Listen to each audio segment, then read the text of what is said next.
Hello everyone, काबिल academy के YouTube channel में आप सभी का स्वागत है। मैं विश्वेश सर फिर से आपके सामने उपस्थित हूँ इंटीरियर ऑफ द अर्थ के बारे में एक वीडियो लेक्चर लेके। तो चलिए शुरू करते हैं। तो आज जिस टॉपिक पे हम डिस्कस करने जा रहे हैं ये है इंटीरियर ऑफ द अर्थ, अर्थात भू पृष्ठ के अंदर जो संरचना है इनके ऊपर। सबसे पहले हम देखेंगे introduction part of the interior of the earth. हमको पता है कि पृथ्वी का जन्म लगभग आज से 460 करोड़ साल पहले हो चुकी है। फिर भी हम धरती के बारे में बहुत कम जानते हैं, तो इनके बारे में जानना हमारे लिए बहुत ही ज़्यादा इम्पोर्टेंट है, क्योंकि इसी पृथ्वी के अंदर जो संरचनाएं हैं इन्हीं के ऊपर आधारित करके पृथ्वी के ऊपर जो संरचनाएं हमें दिखाई देती है वो स्थित है। जैसे कि पहाड़, पर्वत, नदी, नाला, पठार, समतल, ये सब किस पे आधारित करके बना हुआ है? ये जनरली डिपेंड्स करता है धरती के अंदर क्या है, अर्थात इंडोजेनियस फोर्सेस जो है अप्लाई करती है कि धरती के ऊपर या धरती सतह के ऊपर जो भी लैंडफॉर्म्स हमें दिखाई देती है वो। तो चलिए जानते हैं कि धरती के अंदर कितनी गहराई तक अपना लेयर दिखाई देता है। हम यहाँ पे देख सकते हैं कि धरती का जो रेडियस है, धरती के सतह के अंदर जो रेडियस है अपना, ये है लगभग 6370 किलोमीटर। हाँ, धरती का रेडियस कितना है तो हम यहाँ देखेंगे 6370 किलोमीटर। ये बहुत ही ज़्यादा इम्पोर्टेंट है आपका exam of point of view से। फिर हम देखेंगे कि इनके बारे में या धरती के अंदर जो भी स्थित है इनके बारे में जानकारी हमें कहाँ से और कैसे मिली है। सबसे पहले जियोलॉजिस्ट थे, जर्मन जियोलॉजिस्ट, जिनका नाम था मोहरोविसिक। इनके माध्यम से हम जान पाए हैं कि धरती के सतह के अंदर क्या क्या स्थित है। तो इनको कैसे ये सब बातें पता चली, तो हमने देखा कि उन्होंने दो सोर्सेस के ऊपर महत्वपूर्ण दिया था, जो कि एक था डायरेक्ट सोर्स और एक था इनडायरेक्ट सोर्स। ये दो सोर्सेस के ऊपर ही ध्यान पे रखते हुए इन्होंने धरती के अंदर क्या है इनके बारे में जानकारी ली थी। तो देखते हैं अगले स्लाइड में क्या है। यहाँ हम देख सकते हैं डायरेक्ट सोर्सेज। डायरेक्ट सोर्सेज के अंदर आता है माइनिंग, अर्थात भू तल के अंदर अगर हम गहराई तक गड्ढा खोदते हैं तो वो प्रोसेस ही कहा जाता है माइनिंग। मैं आपको ये बात पहले भी बता चुका हूँ। यहाँ पे देखेंगे हम कि सबसे गहरा जो मतलब ड्रिल किया गया था, माइनिंग किया गया था, जो कि गोल्ड उत्पादन के लिए था, ये था साउथ अफ्रीका में। ये भी बहुत इंपॉर्टेंट है। Mponeng gold mine which is located at Johannesburg, South Africa, जो कि लगभग 4 किलोमीटर गहरा है। यहाँ ये माइनिंग जब किया गया था, ड्रिलिंग जब किया गया था, तब हमें पता चला था कि धरती के अंदर क्या क्या दिखाई देता है। तो ये एक सोर्स है जिसके माध्यम से हम जान सकते हैं कि धरती के अंदर क्या क्या मिलता है। दूसरा, the deepest hole ever drilled by human being on the earth surface, that is Kola super deep borehole. ये जो कि है रशिया में, ये लगभग 12 किलोमीटर की गहराई पे स्थित है, जिनके माध्यम से हम और भी अधिक जानकारी पा सकते हैं कि धरती के अंदर क्या क्या पदार्थ स्थित है। ठीक है, तो ये कोला कहाँ है? एग्जाम का पॉइंट ऑफ व्यू से बहुत इम्पोर्टेंट है। 12 किलोमीटर गहरा ड्रिल किया हुआ जो होल है धरती के अंदर, ये कोला में स्थित है, जो कि रशिया में है। फिर और एक डीपेस्ट गोल्ड माइन धरती का कहाँ पे स्थित है, एग्जाम पॉइंट ऑफ व्यू से बहुत इम्पोर्टेंट है। ये है मोपेनंग गोल्ड माइन, जो कि है साउथ अफ्रीका में। दूसरा भी वहीं पे स्थित है जिसका नाम है टोटोना। आपको याद रखना है ये दो चीज़, जहाँ का गहराई लगभग 3 से 4 किलोमीटर तक है, और ये कोला पेनिनसुला का लगभग 12 किलोमीटर डीप है। सही है। तो इसके माध्यम से भी हम जान सकते हैं कि धरती के अंदर क्या क्या पदार्थ पाए जाते हैं, और साथ ही साथ टेम्परेचर कितना है, डेंसिटी कितना है, प्रेशर कितना है, इनके बारे में भी हम जान सकते हैं ये ड्रिल या माइनिंग के माध्यम से। तो ये तो हुआ एक डायरेक्ट सोर्स जिसके माध्यम से हम जान पाएंगे कि धरती के अंदर क्या क्या पाई जाती है। फिर आते हैं अगले स्लाइड पे। यहाँ है वोल्केनिसिटी या वोल्केनिज्म। वोल्केनिज्म अर्थात पृथ्वी के अंदर जो हॉट मोल्टेन मैग्मा है, ये जब बाहर की ओर आती है, भूतक पर या भूपृष्ठ पर या भूक्रस्ट पर आती है, अर्थ क्रस्ट पर आती है, तो वो प्रोसेस को कहा जाता है वोल्केनिज्म या वोल्केनिसिटी। तो वोल्केनिसिटी के माध्यम से भी हम जान सकते हैं कि धरती के अंदर क्या क्या पाई जाती है, क्योंकि धरती के अंदर का चीज़ ही बाहर आता है। बाहर आने के बाद उनको हम ऑब्जर्व करके आसानी से पता लगा सकते हैं कि धरती के अंदर क्या क्या मिलती है। सही है। फिर आते हैं अगले स्लाइड पे। जैसे कि आप देख सकते हैं यहाँ पे मैग्मा चैम्बर है।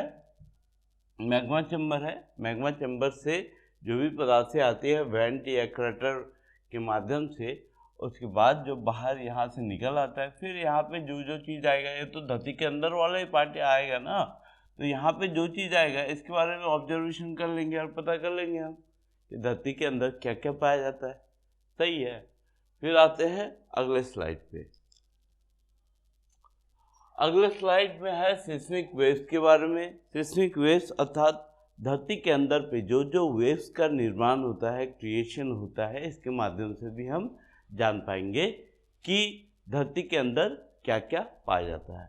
ये धरती के अंदर जो वेव्स का निर्माण होता है, इसको सबसे पहले स्टडी किया गया था चाइना में, और चाइना में जो ये स्टडी हुआ था, स्टडी करने के लिए हम कह सकते हैं इंस्ट्रूमेंट बनाया गया था जिसका नाम था सिस्मोमीटर, जो कि 2nd सेंचुरी में बना था झांग हेंग के द्वारा। ये है सिस्मोमीटर। ये पूरा जो आप देख सकते हो फिगर में, ये है सिस्मोमीटर, जो कि बना था 2nd सेंचुरी में झांग हेंग के द्वारा। तो ये सिस्मोमीटर या सिस्मोग्राफ के द्वारा हमें पता चला था कि धरती के अंदर 3 टाइप के वेव्स पैदा होते। एक है बॉडी वेव्स अर्थात प्राइमरी वेव्स, जिसको पी वेव्स भी कहा जाता है, और दूसरा है सेकेंडरी वेव्स, जिसको एस वेव्स भी कहा जाता है, और तीसरा है सरफेस वेव्स, जिसको एल वेव्स भी कहा जाता है, एल वेव्स। ये तीनों वेव्स के माध्यम से भी हम जान सकते हैं कि धरती के अंदर क्या क्या पदार्थ है, सॉलिड क्या क्या पदार्थ हैं, या किस अवस्था में है, कितना टेम्परेचर पे है, कितना डेंसिटी पे है, इसके माध्यम से हम जान सकते हैं। तो यहाँ पे एक चीज़ हमें जानना चाहिए कि प्राइमरी वेव्स, सेकेंडरी वेव्स और सरफेस वेव्स होती क्या है। मतलब आप सोच ही सकते हो, मतलब जिस जगह पे वेव्स का निर्माण होता है, तो वहाँ से फर्स्ट जो वेव्स निकलती है उसको कहा जाता है पी वेव्स।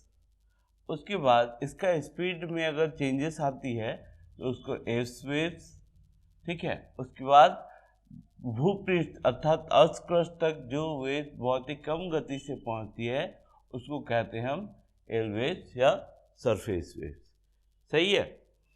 फिर आते हैं हम, अच्छा उससे पहले और एक जानकारी ले लेते हैं कि अपना जो seismic study of seismic waves को सिस्मोलॉजी कहा जाता है।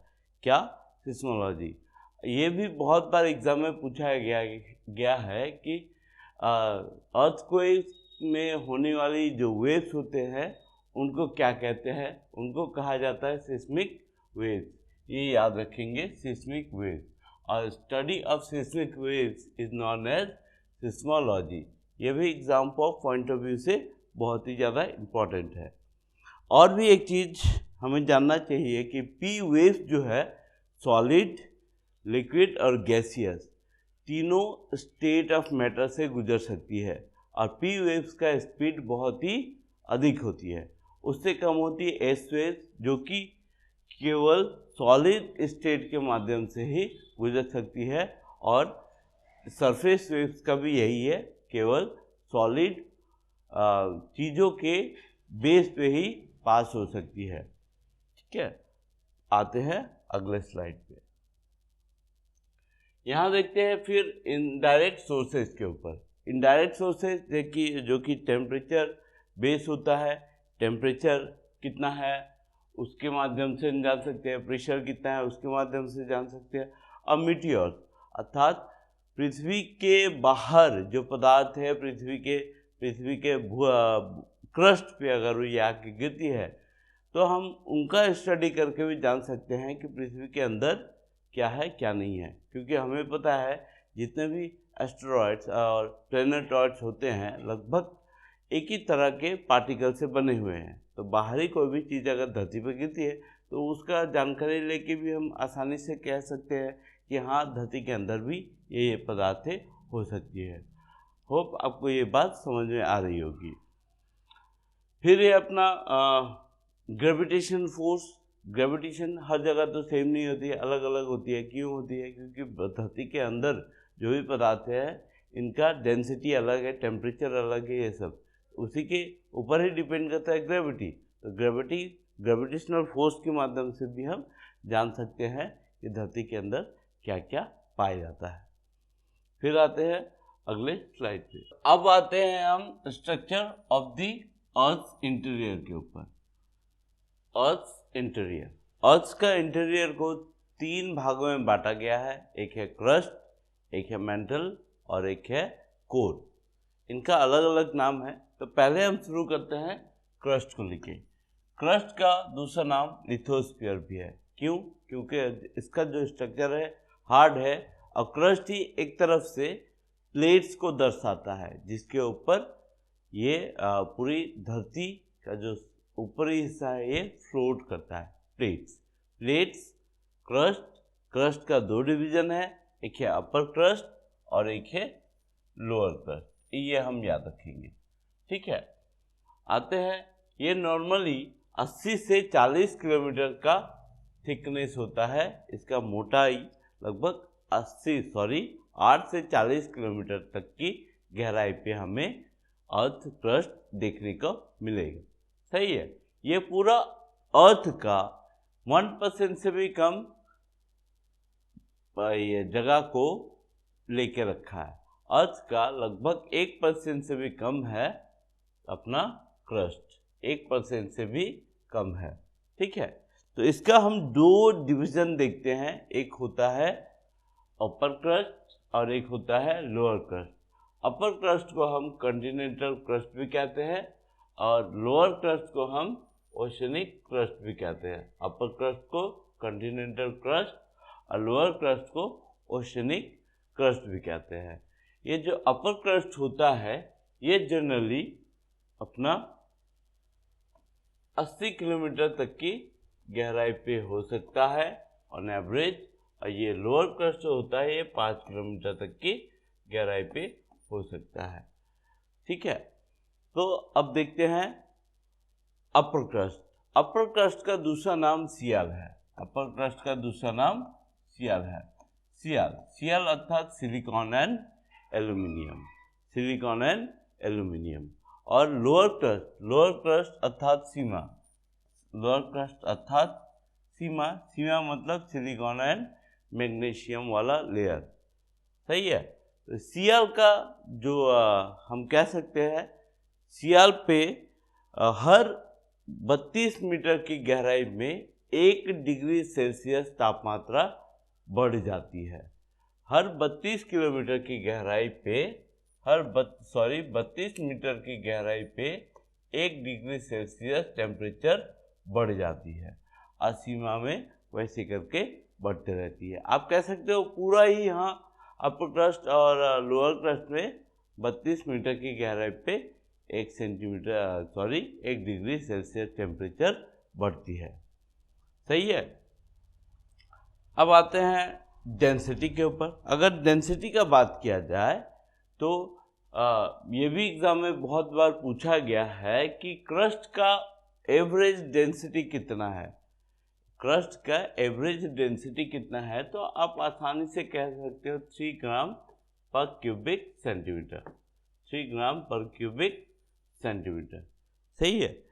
अगर इंडिविजुअली आपको पूछा जाए कि अपर क्रस्ट का कितना है, अपर क्रस्ट का डेंसिटी कितना है, तो आप कह सकते हो 2.7 ग्राम पर क्यूबिक सेंटीमीटर। और लोअर क्रस्ट का कितना है, तो आप कह सकते हो 3.3 ग्राम पर क्यूबिक सेंटीमीटर। सही है, ये आपको याद रखना है। और अगर प्रेशर का बात किया जाए, प्रेशर यहाँ पे लगभग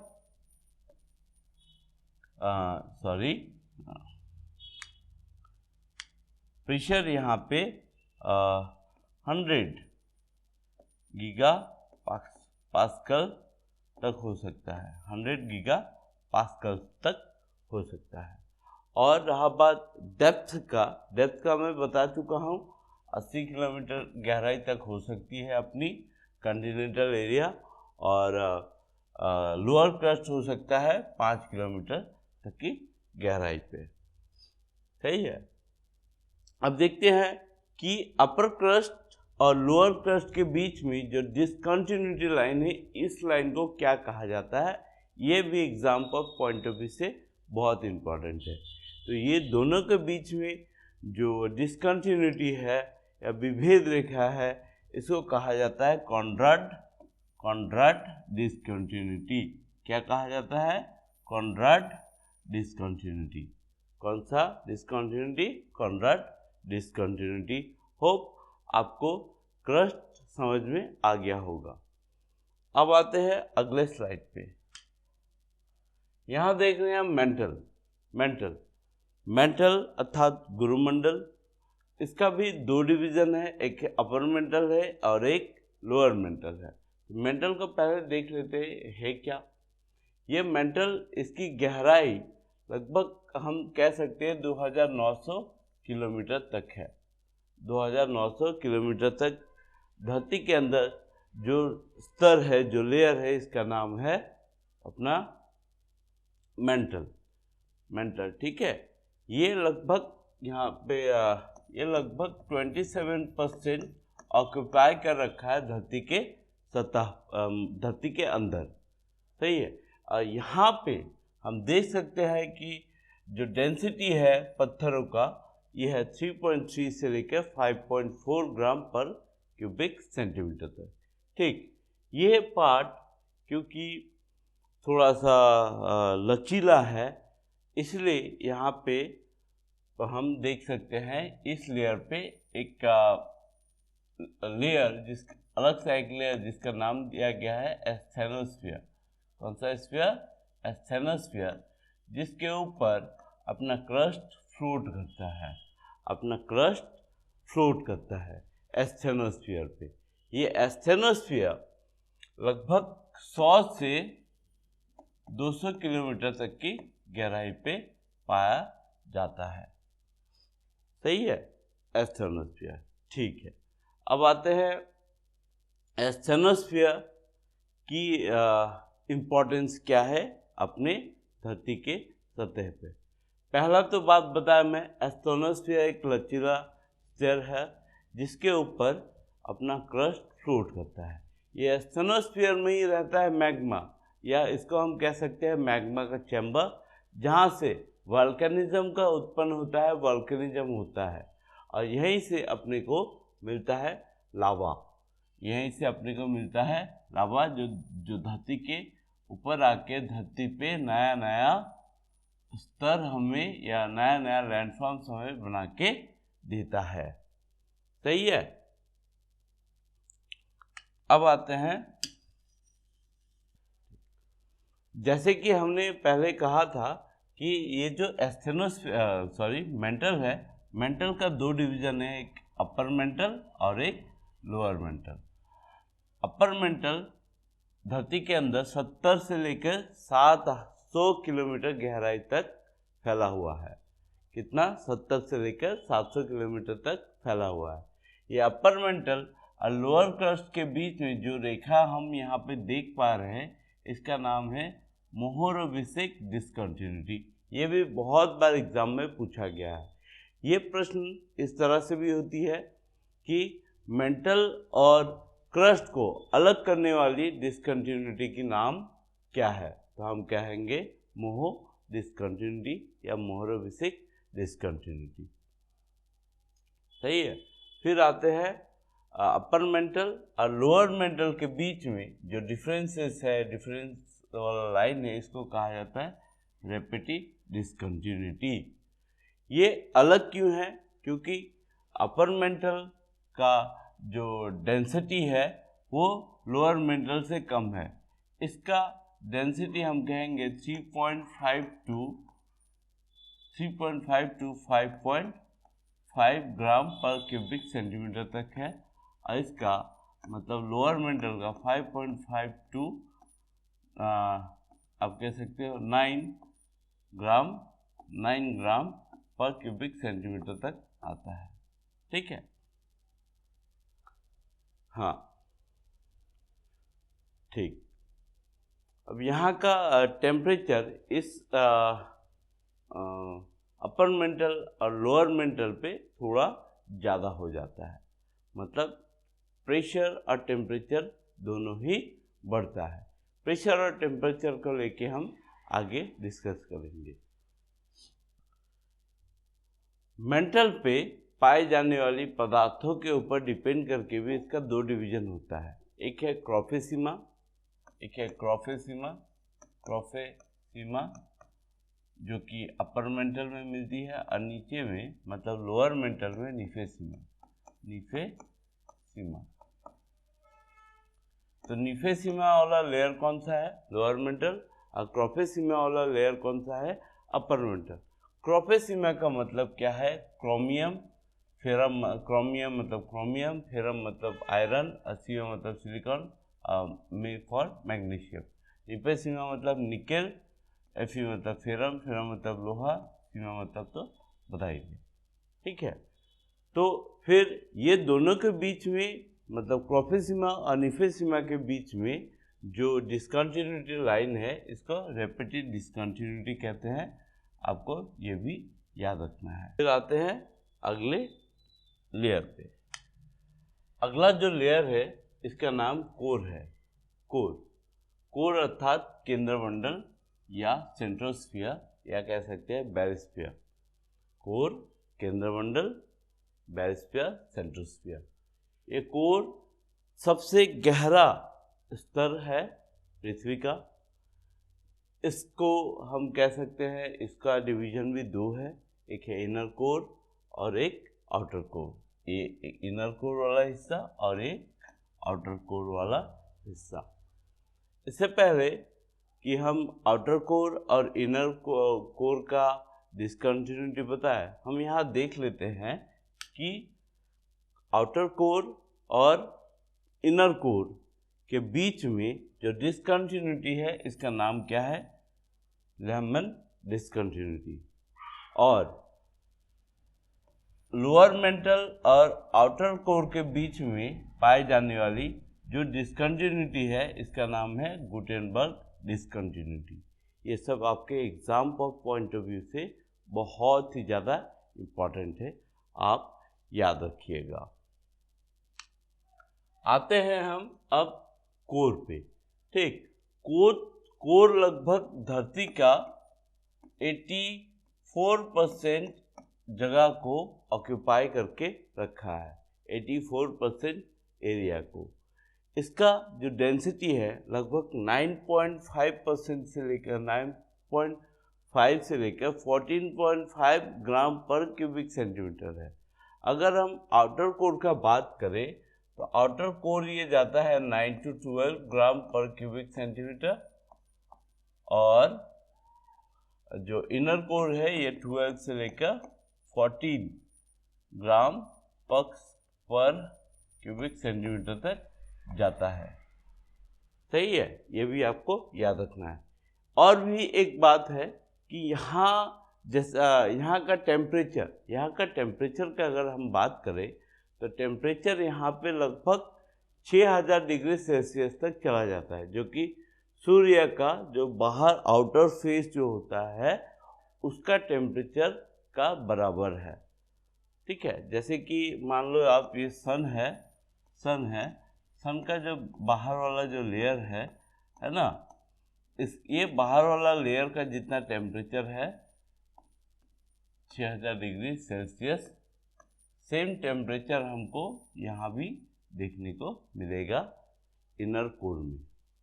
लेकिन यह जो कोर, जैसे सन हमें जलता हुआ आग जैसे दिखाई देता है, लेकिन धरती के सतह पे जो कोर है ये जलता हुआ आग का गोला नहीं है, ये सॉलिड स्टेट पे है, कठिन अवस्था में। क्यों?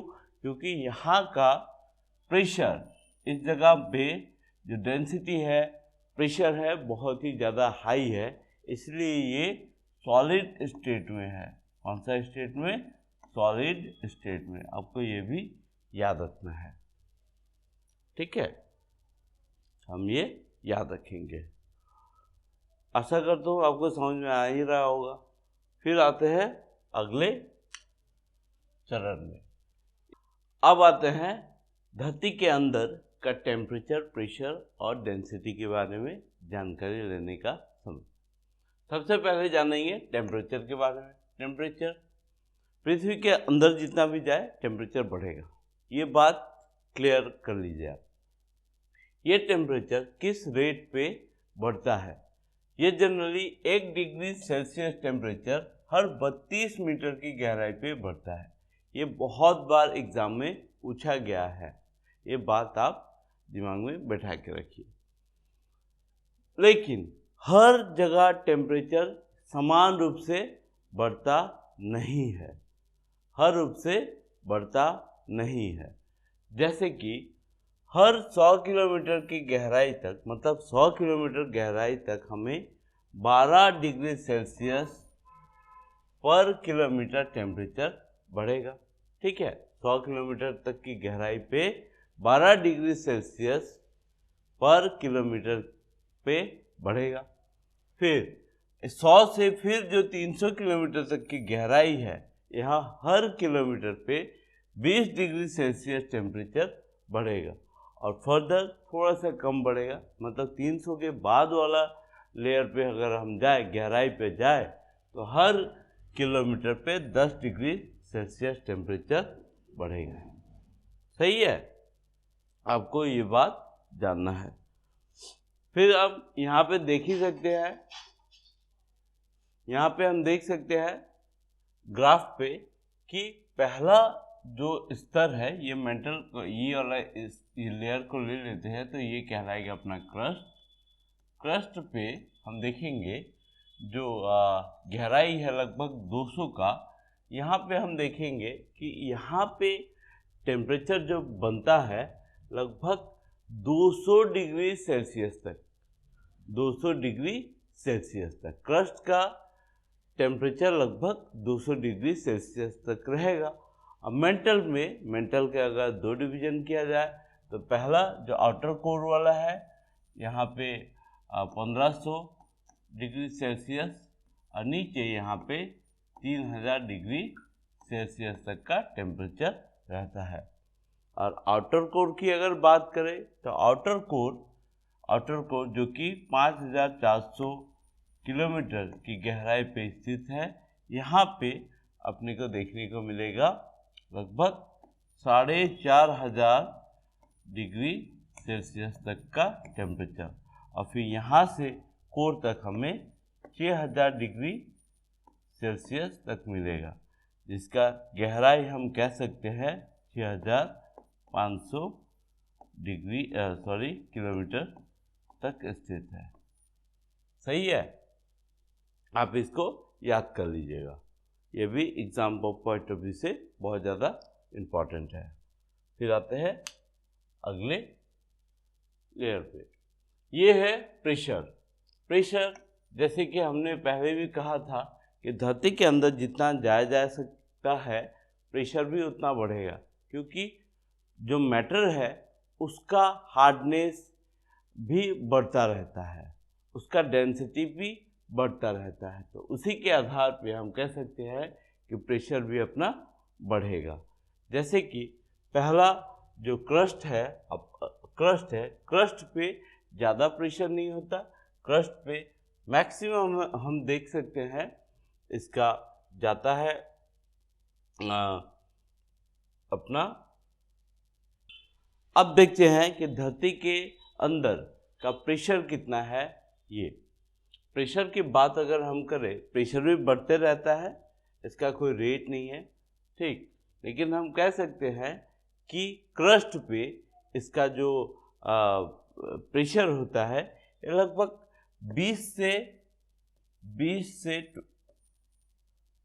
30 गीगा पास्कल तक होता है। 30 से 20 गीगा पास्कल तक होता है, सही है। 20 से 30 गीगा पास्कल तक होता है क्रस्ट का। और मेंटल का देखा जाए, लोअर मेंटल का अपर मेंटल का, तो अपर मेंटल का चला जाता है लगभग 50 तक, ठीक है, 50 तक।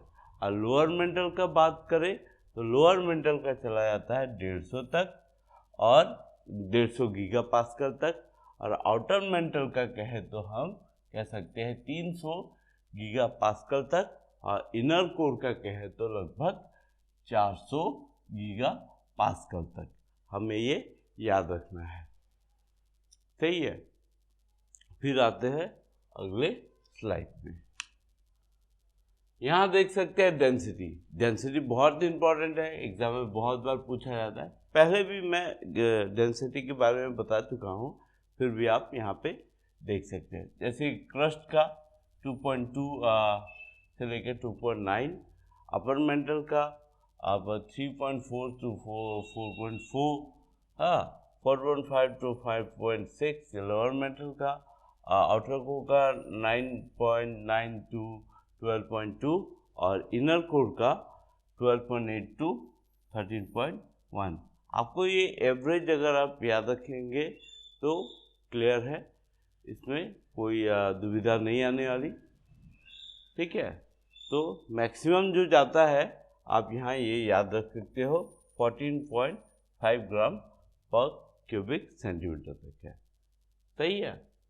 तो बस ये था हमारा अर्थ क्रस्ट के बारे में जानकारी। आशा करता हूँ आज के ये वीडियो के द्वारा आपको बहुत सारी जानकारी मिली होगी धरती के अंदर पाए जाने वाली पदार्थों के ऊपर, किस अवस्था में है, क्या है, नहीं है। अगर आपको इसी तरह से और भी जानकारी चाहिए तो काबिल अकादमी के ये चैनल को आप सब्सक्राइब कीजिए, दोस्तों के साथ शेयर कीजिए। तब तक के लिए धन्यवाद। जय हिंद।